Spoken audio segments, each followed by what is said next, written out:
Man Grognard here with another grainy episode. And I was digging out the old mailbag and I found a email from Mojo. And he says, just when you thought it was safe to open your email, Mojo sends a letter. Lol. So I lost like 95% of nature spells I had from my fantasy game, he goes on. Of course, I can't remember the super cool spells I had previously created. Every spell I have come up with since is just a rip-off of spells that already exist. I don't want to just copy and paste spells. Do you have any ideas of places online I could go for inspiration, or do you have any ideas for cool nature spells?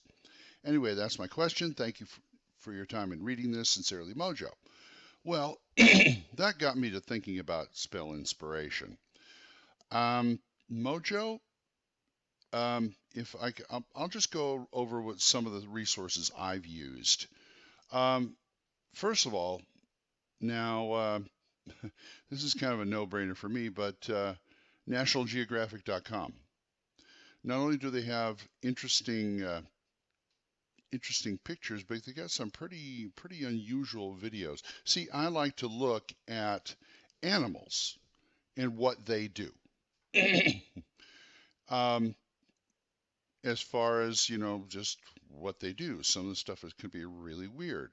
From a spell you can extrapolate from there. From a spell that would make your tongue stretch and grab somebody to imitating a snake shedding of skin if somebody grabs you. Also, there's some good nature stuff in there. Also, discovery.com is a good place to look. Look at like the nature stuff. That's a good inspiration. Another one that my friend Vince talks about for monsters is Pokemon. Pokemon.com. Look at the Pokemon. Now, the Pokemon can also be a resource for spells because if you've got something that looks like a turtle that shoots things, you can probably put that in a staff. Well, not the turtle, but I mean, a staff that actually shoots like a cannon, things like that. Um, and as far as like spells themselves, I really don't think about nature spells, but for spell inspiration, I look around me too in daily life. Like in my world, we have spell stones that are basically I wouldn't say a cell phone, but more like a walkie-talkie. They're enchanted to, like you say, for certain people. They usually do it for certain people.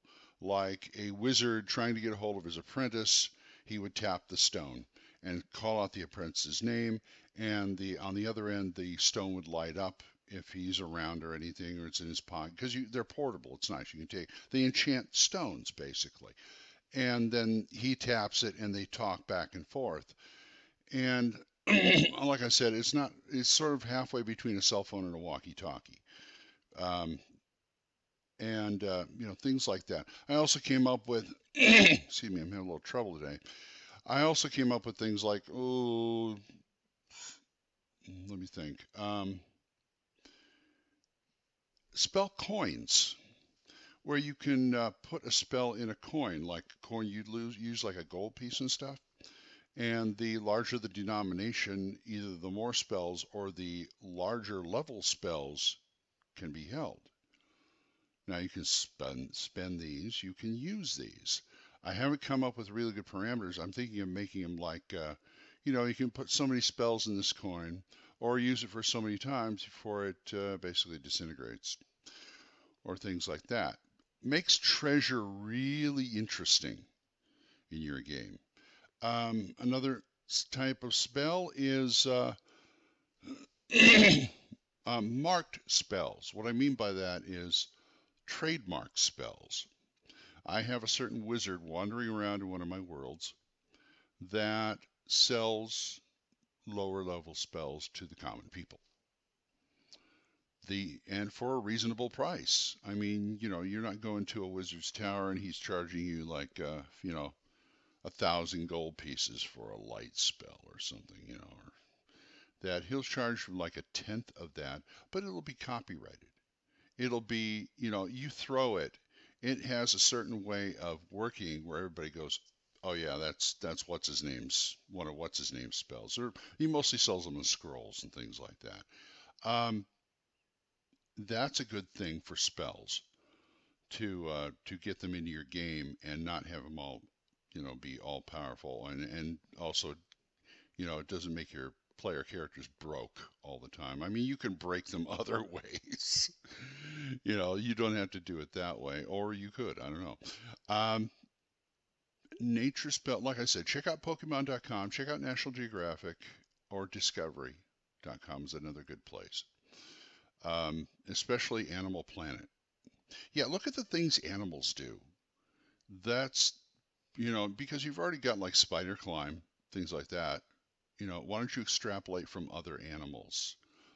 Maybe you have a chameleon spell that lets, you know, a druid blend in, which I'm not up on my spell list, so there may already be one like that. Things like that. Something that would give you temporary claws for climbing. Um, like claws of the sloth. Boom, boom, boom, boom, boom. You're hanging upside down on a branch. They don't know you're there. You drop down on them. You get the drop on them or something like that. Anyway, that's what I got for spells. Mojo, I hope, Kojo, I hope that's why do I keep calling it? Because it is Mojo. That's why. I thought it was Kojo, son of a gun. Anyway, that's what I got. So, all right. I will see you later with more words of somewhat wisdom. So, everybody take care. Bye bye.